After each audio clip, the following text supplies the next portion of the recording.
J'ai le plaisir d'accueillir mon amie Viviane de Beaufort. Alors, je te laisse le soin de te présenter. Je suis avant tout professeure de droit à l'ESSEC depuis maintenant un certain nombre d'années. Mais c'est vrai que comme j'ai été lobbyiste à Bruxelles, je garde des dossiers de lobbying pro bono parce que je suis une engagée européenne. Cependant, c'est plutôt sur mon engagement au féminin voilà, que je voudrais insister aujourd'hui. Ça a du sens pour le site Entrepreneur. Qu'est-ce que fait un prof pour pousser la cause des femmes et de la mixité? Elle fait ce qu'elle sait faire, des études, des recherches et puis des programmes en Executive Education. Alors c'est comme ça qu'on s'est connues toutes les deux. Tu as fait une thèse, bon, tu écris régulièrement sur toutes les thématiques d'entrepreneuriat féminin, mais aussi de l'égalité professionnelle, des femmes administrateurs.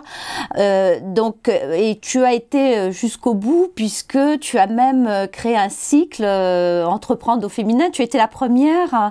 Oui. C'est vrai que c'était une formation pionnière, puisque c'était il y a 7 ans. À l'ESSEC, on s'est demandé ce qui me prenait, mais l'ESSEC a une culture de grande liberté, donc on m'a dit après tout, peut-être que c'est une bonne idée, laissons-la faire. Et j'ai créé un programme dédié de l'entrepreneuriat au féminin. Pourquoi un programme dédié? Parce que l'entrepreneuriat n'a pas de genre, ou alors ça se saurait. En revanche, je pense vraiment, et plus le temps passe, et plus je travaille là-dessus, et plus je vois les femmes réagir, plus ça se confirme, que les femmes ont une approche particulière sur la manière de créer, comme elles ont une approche particulière du pouvoir, ou de l'ambition, ou un rapport particulier à l'argent.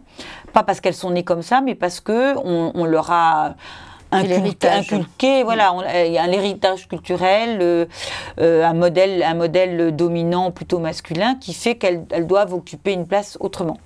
Donc un programme dédié, c'est un programme avec des fondamentaux qui n'ont pas de genre, stratégie, business plan, finance, droit, mais aussi les aider à réfléchir à leur posture en tant qu'entrepreneur, à la manière dont elles vont pouvoir négocier avec leurs banquiers les financements, comment est-ce qu'elles vont vendre, comment est-ce qu'elles vont se positionner par rapport à leurs fournisseurs.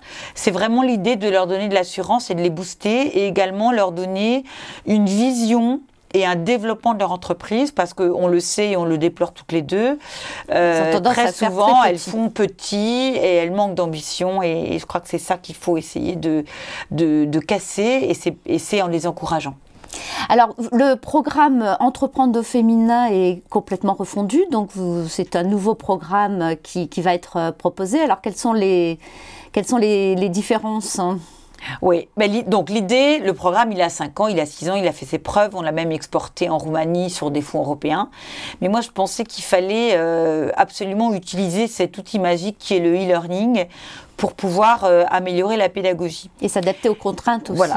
Et donc, j'ai découvert la télé des entrepreneurs. J'ai identifié la valeur ajoutée considérable de cet outil qu'on peut utiliser seul. Et mon challenge, c'est de faire un projet pilote pour mars. Et utiliser à la fois le savoir-faire de l'ESSEC et la valeur ajoutée de l'ESSEC et le label ESSEC et les outils absolument considérables de formation que représente la télé des entrepreneurs, en maillant les deux autour d'un parcours individualisé qui dépendra du profil de la personne candidate et du projet qu'elle porte ou qu'elle a envie de porter, lui proposer un parcours fléché.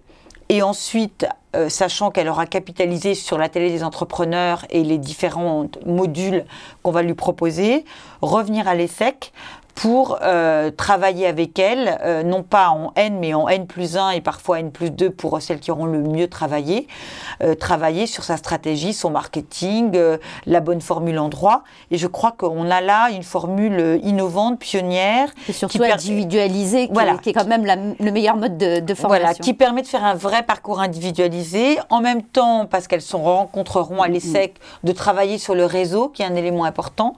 Et puis, il faut quand même mettre le doigt là-dessus, à des coûts qui sont considérablement moindres et donc rendre accessible cette formation au plus grand nombre, ce qui était aussi mon souci, et donc l'ESSEC m'a suivi. Alors, en plus, donc l'idée, c'est d'assurer un suivi. Tout à fait. Donc la première brique consistante, c'est la télé des entrepreneurs et l'ESSEC, et j'ai Marie Cayatte, ma responsable pédagogique qui m'accompagne déjà depuis 4 ans, qui va travailler sur ce fléchage et cette individualisation des parcours. Et puis mon ambition, c'est quand elles sortiront, arriver à leur trouver à chacune, si elles le souhaitent, un mentor. Je dis bien un mentor parce que ça peut être une femme ou un homme. Qui auraient envie de les accompagner, de leur éviter des écueils, de faire accélérer les parcours.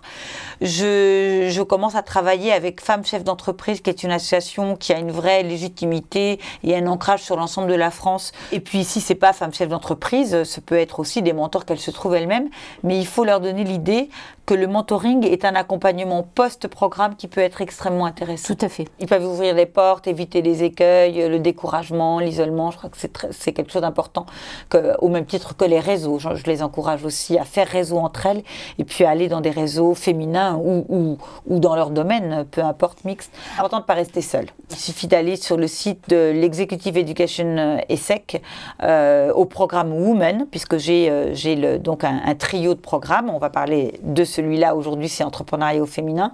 Et puis à partir de là, on les prend en charge, on répond à leurs questions. Et puis si effectivement elles trouvent que c'est intéressant, on a fait un énorme effort sur le prix. L'ESSEC a fait vraiment un énorme effort sur le prix et je remercie la direction d'avoir compris que c'était un accompagnement qu'il fallait tenter au titre des valeurs de la RSE de l'ESSEC et qu'on soit en cohérence avec ce qu'on dit.